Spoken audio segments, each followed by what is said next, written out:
Bonjour, nous sommes en 2021, nous sommes dans le site de l'Institut Docteur Angélique et dans une série de vidéos consacrées aux commentaires du livre des Proverbes.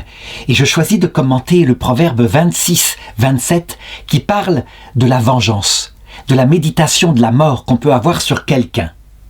Qui creuse une fosse y tombe, qui roule une roche, elle revient sur lui. Et d'abord, une petite anecdote pour illustrer cela. Je me rappelle quand j'avais à peu près 7-8 ans, dans la maison que venaient d'acheter mes parents, il y avait un appartement qui était habité par une dame très méchante qui voulait pas du tout partir. Et donc c'était source évidemment de tension chez mes parents, tout ce qu'on peut imaginer. Et moi, dans ma petite tête, dans ma petite imagination, j'avais médité un coup terrible. J'avais mis un clou au milieu du chemin pour qu'elle marche dessus. C'était idiot, hein. Et voilà que quelques minutes plus tard, me souvenant plus que j'avais mis le clou, je faisais du vélo et je roule sur le clou. Ah, j'étais vexé et je crois que cette leçon-là m'a apporté quelque chose, à savoir véritablement, quand on médite une vengeance, même si c'est une vengeance de petit garçon idiot, elle peut retomber sur soi. Et là, elle était retombée sur moi et c'était très bien. Une leçon de la vie fort intéressante. Et en effet, d'un point de vue simplement philosophique, en observant la nature humaine, je dirais l'idée même que quelqu'un qui puisse être un ennemi, soit on répond par des méditations de vengeance, c'est quelque chose, il faut le reconnaître, quelque chose qui crée la mort en soi. Ça veut dire que on s'use, on s'abîme, et la colère, la haine qui sort de cela provoque véritablement ce que l'Écriture appelle une seconde mort. Alors, ça c'est un passage qui se trouve en Apocalypse chapitre 2 verset 11. Celui qui a des oreilles, qu'il entende ce que l'Esprit dit aux églises, le vainqueur n'a rien à craindre de la seconde mort. Alors, qu'est-ce que c'est que cette seconde mort d'abord ? Ce texte de l'Apocalypse qui parle du salut éternel vise deux morts. Il y a une mort biologique, c'est celle qu'on connaît, la mort physique, et son corps est au tombeau. Et puis il y a une autre mort qui est beaucoup plus dangereuse, qui est la mort spirituelle. Ça veut dire la perte de la grâce de Dieu, la perte de la joie intérieure et de la présence que Dieu peut apporter en comblant notre cœur.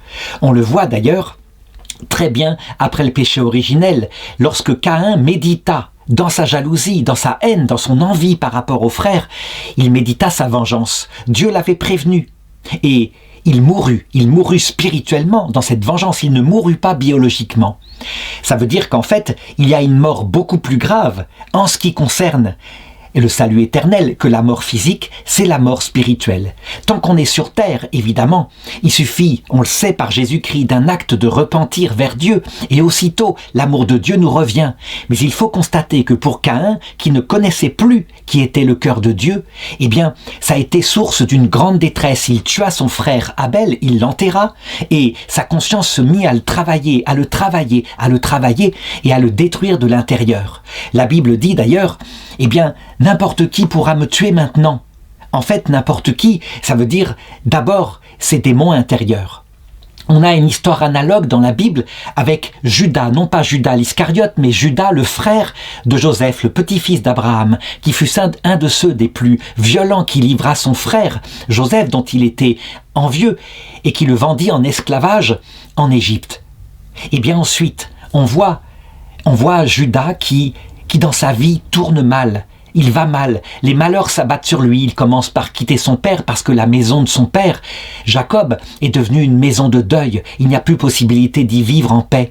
Et ensuite, tous les malheurs le frappent à son tour, il perd un par un ses propres fils, marié d'ailleurs à sa belle-fille, et comme il a un troisième fils qui est encore vivant, il s'imagine dans sa tête que c'est cette belle-fille qui est source de malheur pour ses frères.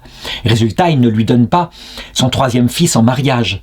Elle, à un moment donné, pour avoir un enfant, parce que évidemment, elle est célibataire, elle ne peut pas avoir d'enfant, elle va se déguiser en prostituée, et lui qui passe par là va coucher avec elle et va la mettre enceinte.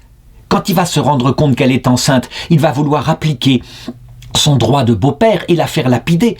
Et heureusement, elle avait gardé en preuve que c'était lui qui l'avait mis enceinte, son bâton et son anneau. Et donc, avant d'être lapidée, elle lui sort ses objets et elle lui dit « Voilà ». On peut dire que Judas, il lui arrive toutes sortes de malheurs et il conclut « Tu es plus juste que moi ». Et c'est sans doute à cause de ce que j'ai fait jadis, c'est ce qu'il pense intérieurement, que ce malheur le détruit. Donc, la vengeance, attention. La vengeance, elle soulage sur l'instant, et c'est vrai. Quand on a une grande colère contre un ennemi, on est rendu presque paisible quand on voit l'ennemi qui s'écroule, et quand ça vient de nous, d'une médisance, par exemple, de lancer une rumeur sur lui qui casse sa réputation, des tas de choses comme cela. Cette vengeance comble la partie charnelle de notre être. On pourrait dire ce besoin de réputation qu'on a en nous, ce besoin de justice, mais qui vient de notre corps. Par contre, quand l'injustice a été mise là, eh bien notre esprit qui lui cherche le bien, le vrai, qui n'est pas orienté vers là, qui n'est pas neutre, qui a été construit par Dieu, et donc construit pour voir Dieu.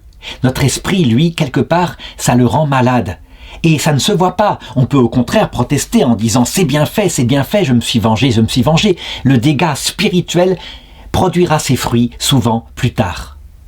Et justement, lorsqu'on arrive à l'heure de la mort face au juge et qu'on voit à quel point on a été mauvais, qu'on a gardé cela, qu'on s'est réjoui toute sa vie de la destruction de l'autre, qu'on avait détruit soi-même, eh bien, face à l'amour du Christ, on se rend compte qu'on est intérieurement mort. Est-ce que ça veut dire qu'il peut y avoir une résurrection ici? Oui, mais elle ne va pas être facile. Parce que non seulement on voit le Christ, mais on voit à ce moment-là l'état de la personne qu'on a détruite, comment elle a souffert. Et dans ce cas-là, on peut dire que la personne face à la lumière du Christ est soit dans l'obstination en disant « j'ai bien fait » et elle se damne. C'est la seconde mort, c'est la damnation éternelle, dont on ne revient jamais. Il faut une obstination terrible pour ne pas se repentir face à un tel amour comme celui du Christ, dont on voit qu'il a souffert de vengeance de la même façon qu'on l'a fait subir à notre ennemi. Soit on se repent, et si on se repent, alors véritablement, on n'a qu'une idée, réparer du mieux que c'est. Quand, sur la terre, la personne dont on s'est vengé est pleine de haine à son tour, pleine de malédiction, qu'elle se perd elle-même dans le même mécanisme, on la voit, et c'est source d'un purgatoire où on reste, on regrette, et en général, on ne sort pas de ce purgatoire tant que l'autre n'a pas changé son cœur, n'est pas sur la voie du salut. Je me rappelle d'une histoire que m'avait racontée une jeune dame. C'était une dame qui m'avait écrit, elle avait un père abominable, qui avait abusé d'elle, etc., tout ce qu'on peut imaginer. Et puis le père était mort. Et un jour, peut-être 10 ans plus tard, ils étaient réunis en famille et ils se mettent à parler du père. Et la jeune fille en question dit comme ça publiquement devant les autres « Et j'espère qu'il grille en enfer, le salaud !» Quelque chose comme ça.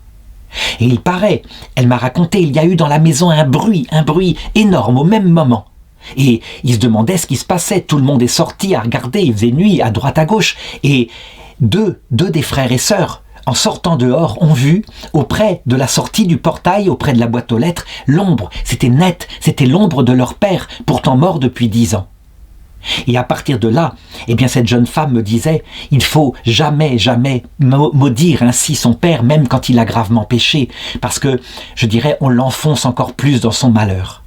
Je pense que je lui avais répondu qu'il n'était pas en enfer, qu'il était plutôt au purgatoire, mais qu'il fallait lui pardonner, qu'il fallait prier pour lui maintenant, vraiment, et que c'était possible, parce que quand on a grandi, on voit ses propres travers. Évidemment, là c'était un péché gravissime, mais tout de même. Et donc, on peut avec miséricorde prier, même pour son ennemi. Et de cette façon-là, parfois, il arrive qu'il sorte du purgatoire, parce que son cœur, complètement transformé, ne pense qu'à une chose, réparer, mais cette fois depuis le paradis. L'indulgence est tombée sur lui. Donc, dans ce cas-là, celui qui a prié pour son ennemi au lieu de se venger, récolte un trésor pour le ciel, et quand à son tour, cette jeune femme, je lui avais dit, arrivera de l'autre côté, dans l'autre monde, qu'elle aura elle-même la révélation devant le Christ de l'énorme péché qu'elle a fait toute sa vie, parce qu'il y a plein de choses qu'on ne voit pas, on est dans l'ignorance de notre cœur, fort heureusement. Elle aura un avocat auprès du Christ, et le Christ lui-même sera son avocat, mais son avocat premier sera son Père, à qui elle a pardonné, qu'elle a sorti du purgatoire. C'est quelque chose de véritablement, je dirais, crédible, qu'il faut penser. Celui qui sème l'amour récoltera l'amour, et celui qui sème la vengeance récoltera la vengeance. Donc tel que le dit ce proverbe, qui creuse une fosse y tombe, qui roule une roche, elle revient sur lui. De cette façon mystérieuse et jusque dans l'autre monde. Alors, est-ce que ça se réalise aussi sur Terre? Non, pas toujours. Quelquefois, la vengeance, eh bien, on s'en réjouit toute sa vie terrestre. On ne voit pas le mal intérieur, je l'ai dit. Mais attention, il faut toujours avoir en tête que la vie terrestre n'est que la première marche d'une échelle, une échelle de Jacob qui mène au ciel, et qu'il y a d'autres étapes, d'autres marches, bien sûr.